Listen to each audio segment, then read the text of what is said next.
Oke. Dan saya tidak terlalu banyak hari ini.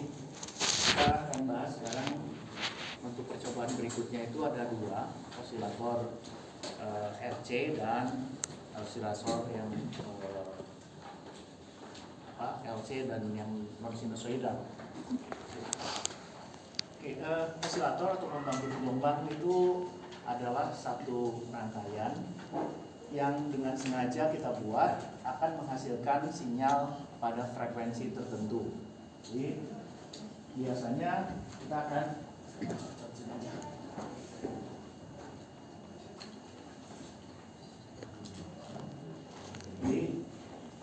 bisa.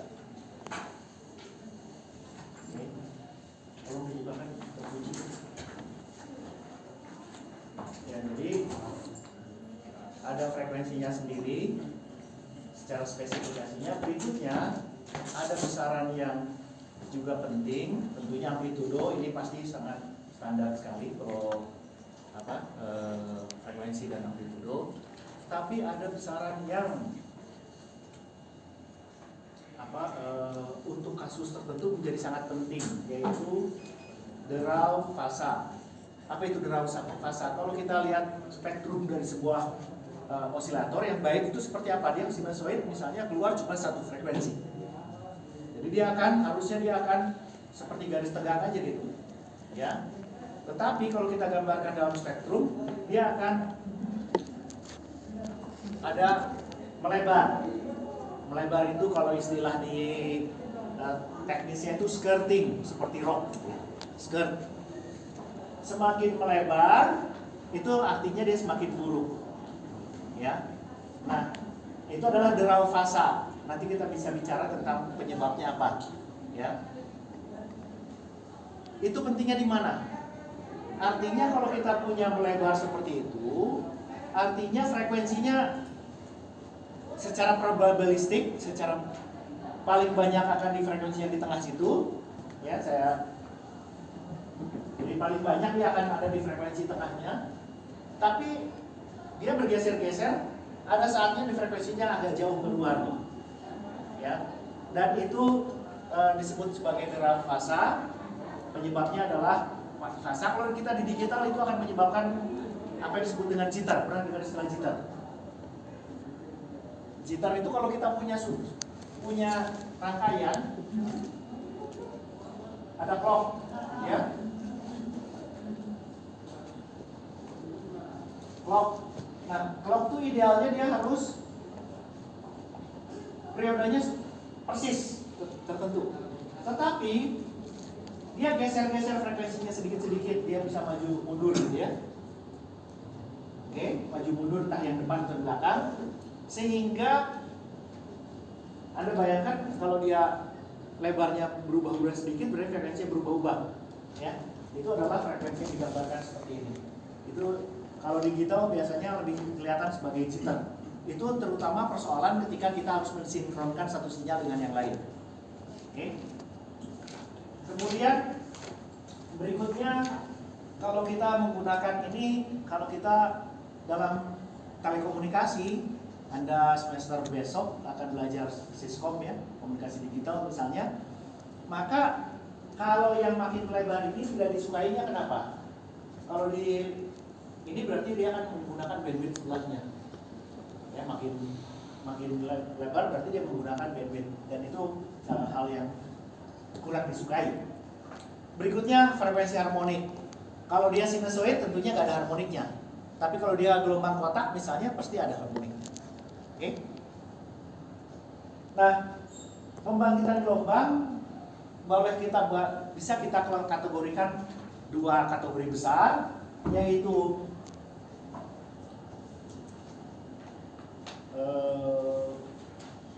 sinusoidal.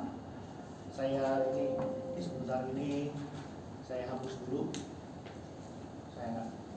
Karena agak membingungkan intinya.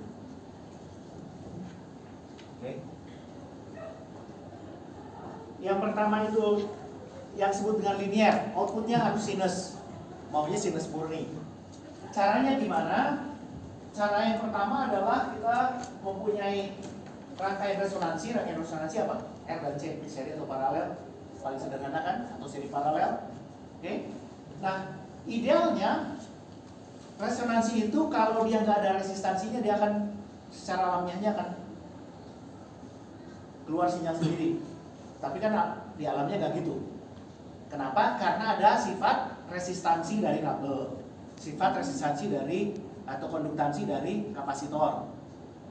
Akibatnya dia tidak bisa beresonansi tidak bisa osilasi sendiri ya. Kalau ada sinyal dari luar, dia akan ada resonans ketika Anda praktikum rangkaian listrik. Saya nggak tahu Anda kebagian nggak waktu rangkaian listrik yang order 2, sempat lihat nggak? Nggak melakukan praktikum itu karena pandemi. Oke. Jadi rangkaian dia akan bisa ringing, habis itu teredam. Kenapa? Karena ada resistansi. Nah, sinus resistansi negatif adalah prinsipnya adalah kita memberikan resistansi yang negatif terhadap rangkaian yang ada resistansi positif sehingga hilang. Dan rangkaian resonansi tersebut bisa mengeluarkan sinyal sendiri. Ini yang pertama. Yang kedua itu adalah rangkaian umpan balik. Jadi kita punya minggu sebelumnya kita belajar umpan balik, ada rangkaian yang ada umpan balik, output kita kembalikan ke dalam, ke belakang dengan rangkaian yang selektif frekuensi. Jadi frekuensi selektif. Jadi hanya frekuensi tertentu yang akan dilalukan pada prinsipnya. Ya bukan dilalukan, sebetulnya bukan dilalukan. Dalam secara keseluruhan rangkaian hanya akan bekerja pada frekuensi tersebut. Nah, untuk seleksi frekuensinya bisa menggunakan filter RC atau menggunakan LC, tank tuned circuit atau tank resonance circuit juga. Kemudian bisa juga menggunakan device khusus yang namanya osilator kristal yang mempunyai perilaku piezoelektrik. Ya, itu hasilnya sinusoid. Tetapi yang kristal juga ada yang udah jadi kristal, beli kristal, udah ada rangkaiannya keluarnya kotak. Itu biasanya yang Anda pakai untuk rangkaian kalau Anda bikin mikroprosesor, Arduino biasanya udah ada itu. Chipnya udah ada. Tapi udah rangkaian. Itu prinsipnya bukan, sebetulnya hasilnya adalah sinusoid yang kemudian ada pengolah berikutnya memberikan gelombang kotak. Nah, berikutnya yang non sinusoidal. Yang non sinusoidal itu prinsipnya adalah relaksasi. Jadi ada dua rangkaian, ada dua bagian rangkaian. Yang satu itu adalah menunda waktu, yang satu lagi membalikkan keadaan. Ya, jadi ada yang kayak nonlinear switching, komparator membalikkan keadaan. Jadi logic 0 ke 1, 1 ke 0 misalnya seperti itu. Yang satu lagi adalah rangkaian penyimpan energi atau rangkaian delay yang mendelay, membalikan keadaannya. Nah, ini yang kita akan lakukan di praktikum yang ini dan ini. Ya. Tapi yang kita bagi percobaan patennya yang filter RC, kemudian yang berikutnya praktikum yang non sinusoidal dan LC. Nah, kalau kita lihat rentang frekuensinya bagaimana? Jadi biasanya LC itu untuk frekuensi yang tinggi biasanya. Ini relatif ya, namanya tinggi juga terlalu relatif. Kristal juga untuk relatif frekuensi tinggi. Osilator resonansi negatif bisa tinggi juga, tapi bisa rendah juga sebetulnya. Osilator cincin ini relaksasi juga konsepnya, ya. Ini juga frekuensi tinggi. Yang frekuensi rendah itu biasanya osilator RC dan osilator relaksasi dengan RC delay RC. Sekarang kita lihat prinsip tadi sudah saya sampaikan, prinsip rangkaian untuk resistansi osilator dengan resistansi negatif. Saya punya rangkaian resonansi, kemudian saya punya rangkaian negatif resistance yang fungsinya adalah meniadakan sifat resistifnya. Ya, tentunya resistif di sini bukan di DC tapi di AC. Ya, kalau Anda belajar ketika Anda belajar elektronika, kita memodelkan ada AC, ada DC, ada gabungan. Nah, kita sedang bicara di sini di rangkaian sinyal AC-nya. Nah, ini contoh rangkaian yang osilator resistansi negatif menggunakan apa yang disebut dengan tunnel diode, Esaki diode. Esaki ini penemu dioda jenis ini, ya, yang mempunyai sifat resistansi negatif. Kalau IV karakteristiknya kita lihat di sini, dia naik turun balik. Kalau Anda lihat slope di sini, ini adalah slope negatif, ya. Nilainya sendiri sih kalau kita lihat dari sini ya di kuadran 1 berarti positif ya. Tetapi kemiringannya adalah negatif slope-nya. Artinya untuk AC dia bersifat negatif resistansinya. Oke. Nah, rangkaian kita berikan rangkaian bias sehingga dari sini ke sini dia punya sifat resistansi negatif. Oke. Saya dari kemarin saya coba cari-cari, dulu ada dosen saya yang udah pensiun, Pak Sarwoko, dia punya device tunnel diode-nya. Dulu berapa kali ke mahasiswa kuliah seperti ini didemonstrasikan pakai rangkaian itu, bikin osilator. Cari komponennya saya nggak punya, tapi ini rangkaian sederhana. Tapi apa yang Anda lihat di sini, tank ini digambarkan paralel semua, sebetulnya nggak seperti ini. R itu adalah biasanya seri dengan L kan? Kalau ada kawat digulung pasti ada resistansinya, ya. RP ini adalah menggambarkan sifat tadi supaya gampang dikeluarkan. Ini ada, kalau Anda punya RLC, dilihat impedansinya seperti itu, akan setara dengan model seperti ini. Nilainya ini gak akan sama dengan RP di situ. Ya, kalau Anda hitung-hitung dengan analisis bilangan kompleks, nanti akan nggak sama itu nilainya. Ada istilahnya sifat transformasi dari rangkaian RL terhadap resistor itu. Oke. Nah, itu contoh resistansi negatif. Ini ada saya lihat di internet ada yang seperti ini. Ini hanya ada di teori. Kalau Anda coba nggak akan jalan. Ya, dan ini impractical, tidak praktis. Kenapa? Pakai resistor ini rangkaian sebagai resistansi negatif. Oke, ini R0 ya. Jadi kalau Anda lihat prinsipnya seperti apa?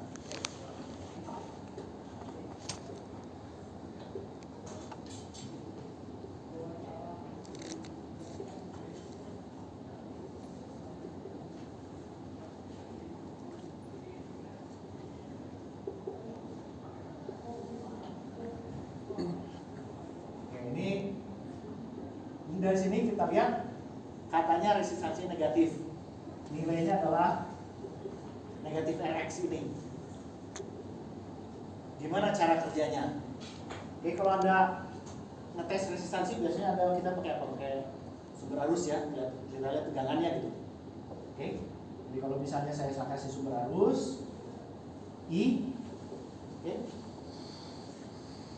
tentunya nanti ada tegangan terbentuk di sini. Maaf, seperti itu, betul ya? Oke. Kalau ada feedback negatif, ini harusnya sama gitu kan? Ini harus no fault. Berarti kalau di sini kita sebut Vx, maka di sini juga Vx, gitu kan? Arus yang sana I, karena ini sama, maka ini juga harus I, betul? Ya, karena tegangan ini sama dengan tegangan atas. Ya, ini ground, ini sana I juga. Ya, oke. Nah, karena R ini sama nilainya dengan arus yang sama, maka di sini adalah 2 Vx, betul? Sorry.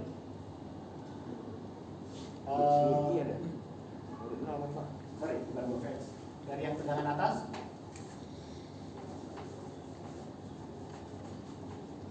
kalau arus ini di sini, tegangan ini di sini kan minus Vx gitu ya, harus masuk situ kan, di sini minus Vx ya, berarti di sini minus 2 Vx betul. Pokoknya jadi 2 Vx kan mulai dari itu ground 0 positif arah arusnya. Saya lihat arah dari arah arusnya, I-nya masuk ke sini. Oke, kalau enggak gini aja, saya yang salah menuliskan. Kita anggap ulang lagi ya.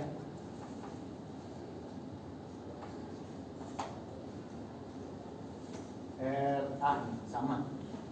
Jadi arus ke sana. Ini akan membentuk tegangan sebesar berapa di sini? Kita sebut I kali Rx gitu. Ya. I kali Rx karena ada feedback negatif ini harusnya 0. Maka tegangan di sini pun harus I kali Rx. Oke. Karena R-nya sama, arusnya sama, maka di sini juga I kali Rx. Berarti di sini tegangannya adalah berapa? Minus 2 I Rx. Positifnya sebelah kiri kan? Minus 2 I Rx. Oke. Ditambah di situ berarti di sini tegangannya berapa? Minus I kali Rx. Nah, ya. Berarti dia kalau resistansinya adalah minus I Rx bagi I minus Rx. Teorinya gampang seperti itu. Tapi kalau Anda pakai device beneran, ini susah. Op-ampnya harus sangat bagus. Ya, kalau nggak bagus, op-ampnya akan buruk. Sifat negatif resistansinya nggak akan dapat. Kemudian kita lihat yang menggunakan resistansi negatif yang lain, ini adalah rangkaian seperti ini, ya. Ini sama kiri kanan, yang satu FET, yang satu BJT, ya. Ini bias, ini cuma bias, gambar ini juga bias. Anda lihat, ini FET yang dari source-nya digabung, ini bikin kapasitor yang akan bisa ditentukan dengan mengatur tegangan di sini. Ini dipakai untuk VCO. Kalau kita pakai HP seperti ini, ada rangkaian seperti ini pasti di dalamnya. Ya, hampir semua perangkat komunikasi modern menggunakan osilator seperti ini. Nah, kalau pakai BJT seperti ini karakter, ini adalah kapasitansi yang berubah dengan DC, nilai DC. Kalau Anda lihat AC-nya, ini ground, ini induktor, kapasitor, ground, satu sisi ya. Kemudian di sini Anda lihat masuk ke resistor, ini yang R yang negatifnya nanti di sini. R positifnya tentunya ada di induktornya. Yang ini akan, nah cara kerjanya gimana? Ini ada bolak balik, ini harus sama kiri kanan. Ya, jadi kalau kita bayangkan ini tegangan naik akan membuat ini dipaksa harus membesar. Tegangan ini turun, gitu ya. Kemudian yang ini, kalau tegangan di sini turun, ya, ini VBA-nya untuk mengecil, dia, yang ini.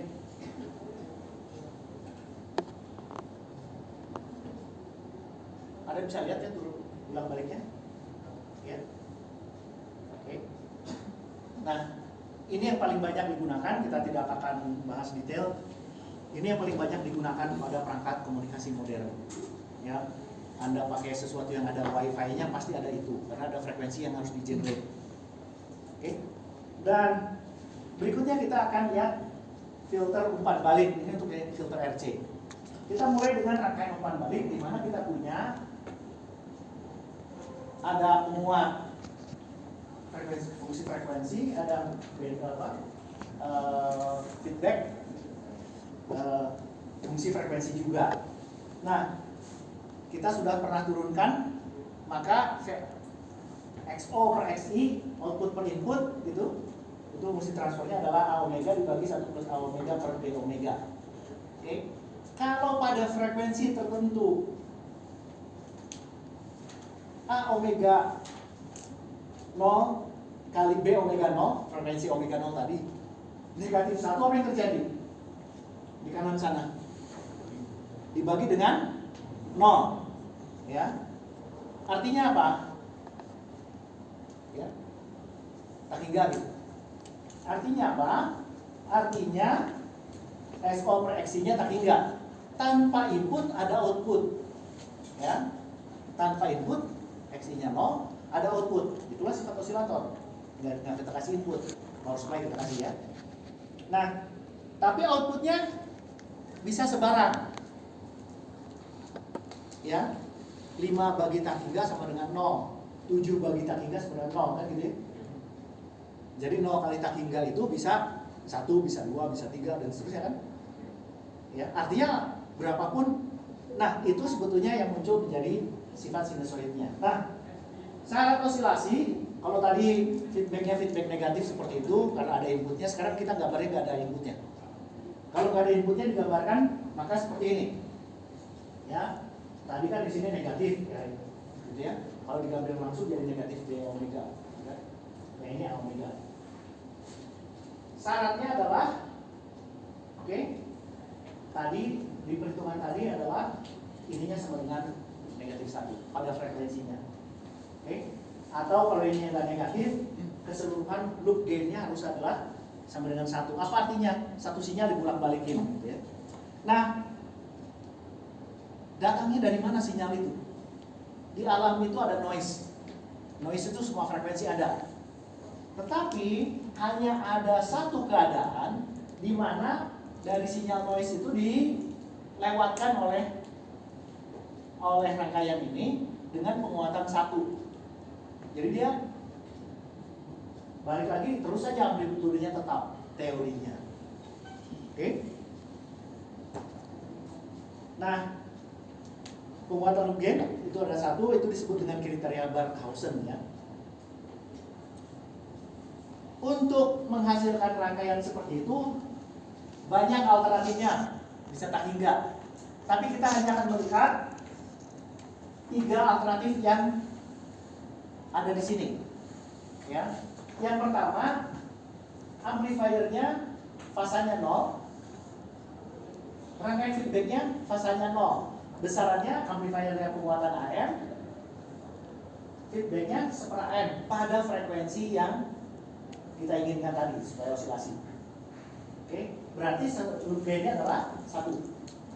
Atau di sini amplifiernya negatif AM, sudut 180 derajat, di sininya negatif juga feedbacknya 1/m 180 derajat.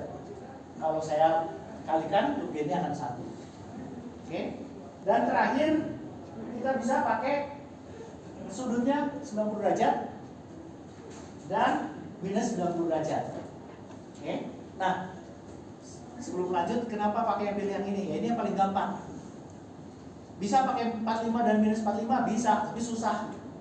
Kebayang kan? Ini yang paling gampang, terutama yang 2 di atas. Bikin amplifier penguatan positif ya gampang. Oke? Penguatannya real positif, fasanya 0. Bikin amplifier yang fasanya negatif 180 derajat gampang. Tapi kalau Anda bikin amplifier yang pada frekuensi tertentu 45 derajat, nanti feedbacknya 45 derajat juga, susah kan? Jauh lebih sulit. Satu yang agak gampang, itu adalah dengan sudut 90 derajat. Ya. Oke.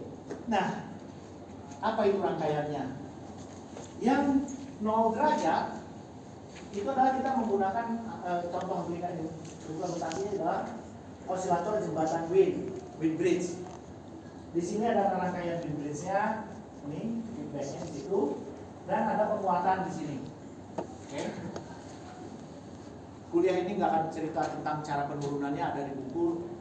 Ya, tergantung cara ngitung R dan C-nya. Kalau R dan C-nya R yang sama dengan R ini, C-nya sama dengan C ini, maka frekuensi resonansinya adalah omega sama dengan 1 per RC. Oke. Dan amplifier ini perlu penguatan sebesar 3 kali lipat, karena ini ke sini sepertiga. Oke. Jadi ini contoh untuk frekuensi 0 derajat. Oke. Cara analisisnya akan belajar di. Nah, berikutnya adalah oscillator penggeser fasa, phase shifter oscillator. Ini adalah, Anda lihat rangkaian di kanan ini apa? Rangkaian apa? Penguat non inverting, berarti negatif. Rangkaian di depan ini adalah high pass filter. Kalau Anda bayangkan ini ground ya, virtual ground ini sebetulnya bisa ke bawah. Ini menghemat ini, ya. Harusnya penggeser fasanya 3 kali itu sampai bawah. Ya. Kemudian di sini harus ada amplifier yang inverting, tetapi tidak boleh terbeban supaya jangan geser frekuensinya. Triknya adalah digabung seperti ini, arusnya, kemudian arus ke sana lewat. Nah, kalau dengan RMC yang sama seperti ini, kenapa harus tiga tingkat? Anda bayangkan kapasitor itu bisa menggeser 90 derajat. Itu kalau RC pasti antara 0 dan 90 derajat. Oke. Kalau 2 tingkat, mentoknya adalah 180 derajat, tapi itu pun RC-nya perbandingannya nilainya udah sangat sulit, kecil. Kalau mau 180 derajat, maka dia harus minimum 3 tingkat. 4 tingkat bisa. Tapi kalau kita bicara engineering, kita cari yang minimum, karena itu membuat dia hemat komponennya. Oke. Jadi ini penggeser fasa, ini 180 derajat. Amplifiernya berapa kali lipat? Ini dari sini ke sini, ini kalau di bawahkan, di kanan itu 1/29. Frekuensinya itu 1 per R. Lupa per RC juga atau ada konstanta kali RC frekuensinya, ya. Dengan RC yang sama. RC-nya ini bisa beda-beda juga, tapi kalau beda-beda susah ngitungnya gitu kan. Ya, ini disamakan supaya mudah ngitungnya. Oke, di sini kita perlu penguatan yang sebesar 29 kali lipat. Jadi input ke outputnya, gainnya dari sini ke sini ya, dari sini ke sini 29 ya. Oke. Anda bisa bayangkan ini rangkaian ini sederhana seperti ini. Saya ada satu dulu, karena ini banyak yang nggak kebayang ternyata. Kan sebetulnya dia rangkaiannya C, R, C, R, C, R, gitu ya. Ini V, O misalnya. Maka di sini harusnya adalah V O per R, gitu kan? Ya. Saya perlu amplifier yang negatif 29. Oke. Saya buat ada resistor ini 29 R, ini R. Tapi kalau ini dimasukin harusnya terbagi. Ya udah saya hapus, saya sambungin, tapi yang ini harus ke sana tetap VO per R. Kenapa? Karena itu virtual ground, betul ya? Oke. Jadi dia menghemat resistor. Berikutnya kita lihat adalah osilator kuadratur. Kuadratur itu outputnya ada 2 sinyal, sinyal kosinus dengan sinyal sinus. Sinus dan kosinus bedanya 90 derajat, betul ya? Prinsip dasarnya adalah menggunakan 2 buah integrator, satunya non inverting, satunya inverting. Oke. Jadi kalau inverting amplifier, inverting itu apa? Seper S ya? Kalau di itu ya? Ya betul. Kan kalau ini seper SC, ini R, jadi dia negatif seper SCR gitu ya. Integral tuh seper S operatornya, atau seper J omega. J itu kalau pindah ke atas minus 90, berarti integrator itu akan menggeser minus 90 derajat. Oke. Integrator. Kalau integrator Inverting dan non-inverting nanti tinggal beda plus dan minus 90 derajat. Oke. Jadi yang satu menghasilkan 90 derajat, menggeser positif, yang satu negatif. Oke. Nah, kita lihat di sini, ini teori seperti tadi rangkaian yang apa? Op-amp untuk negatif resistance. Kalau Anda buat yang seperti ini, susah sekali bisa berhasil. Ya. Karena ini integrator apa? Non-inverting integrator ini rangkaian tidak stabil. Tidak stabil, begitu dapat sinyal sedikit langsung masuk ke keadaan saturasi. Nah, yang praktis ya udah kita buat amplifiernya, ya kita buat saja 2 buah inverting, tapi kita kasih penguat inverting, sehingga saya punya penguat yang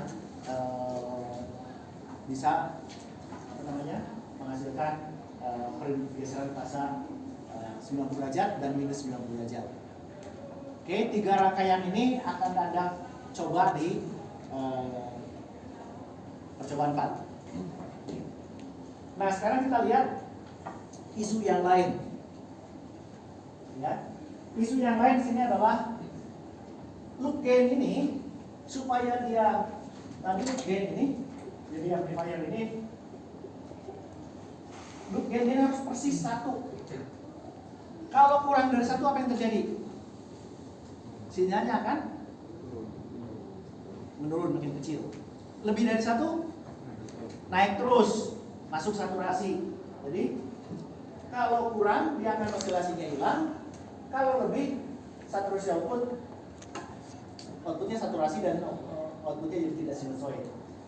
Persoalannya adalah kalau kita beli resistor kapasitor ada toleransinya 5%, 10%, 1%. 1% itu tidak bisa menjamin nilai 1 tadi. Oke? Ya, betul ya? Nah, karena itu masalah. Kita udah pasin.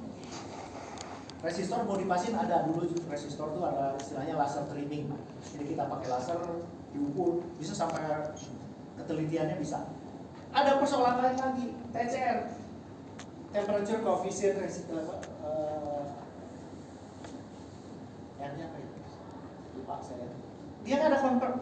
Anda udah belajar materi itu resistansinya akan berubah dengan temperatur. Berubah temperatur, resistansinya berubah lagi. Akibatnya susah sekali kita punya rangkaian yang langsung spesifik bisa hasilnya loop gain persis 1. Oke? Nah, untuk itu biasanya rangkaian wind bridge kalau kita mau pakai atau rangkaian ini bukan cuma wind bridge, kalau kita mau pakai untuk penggunaan instrumentasi, kita akan melakukan pengendalian apakah gain amplifier yang kita kendalikan atau amplitudonya kita batasi.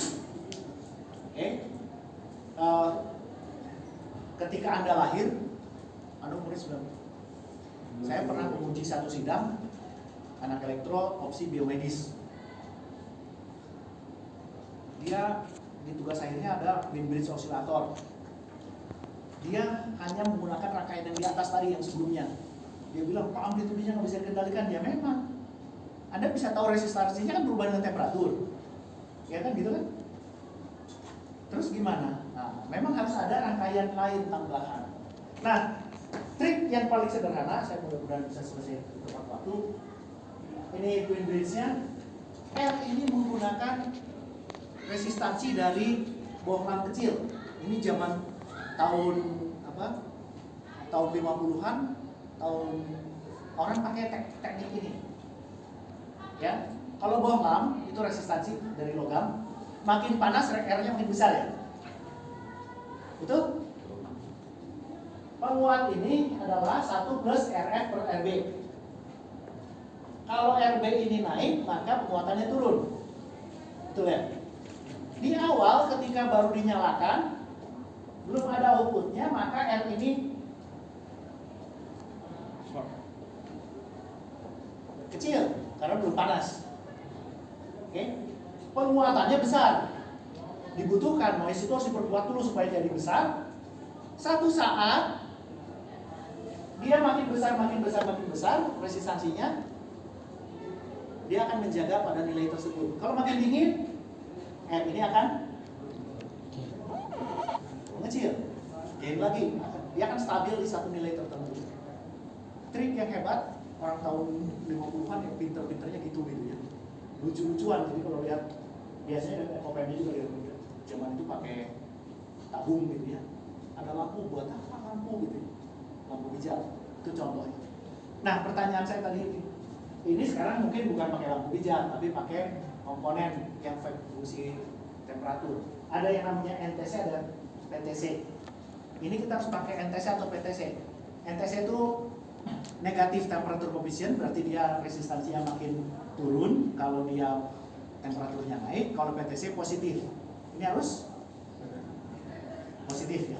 Jadi kita bisa beli PTC untuk menggantikannya, bukan lagi pakai lampu hijau. Nah, yang lebih sering digunakan adalah menggunakan FET. Kalau menggunakan FET seperti ini FET ya. Ini Anda lihat diodenya seperti apa, berarti nanti ini akan negatif positif. Di sini akan selalu negatif. Ya.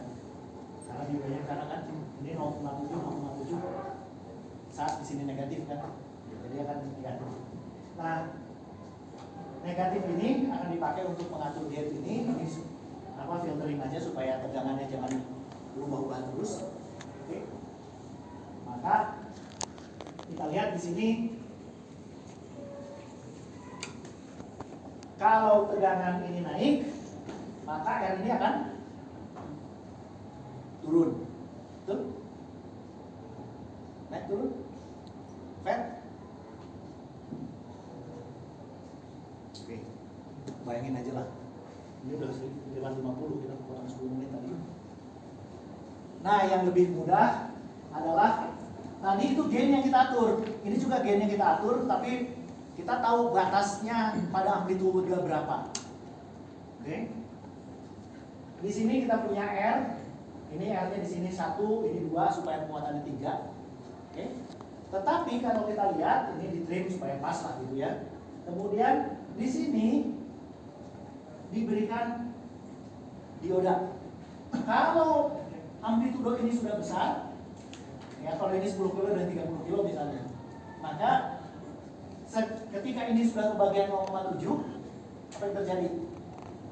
Dia nggak akan bisa naik lagi, ya. Jadi saat itu penguatannya adalah yang ini bagi ini, bukan jumlahnya. Jadi dia kalau kita lihat plotnya, gitu ya, gainnya itu dia dimulai tinggi,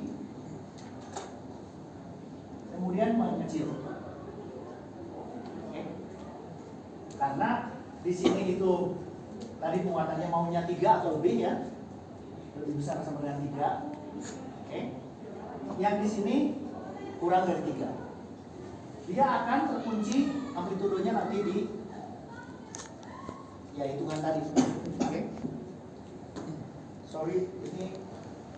Nah, yang terakhir ini yang praktikum yang akan kita praktikumkan ini. Ini sama membagi tadi itu, tapi amplifiernya non inverting amplifier.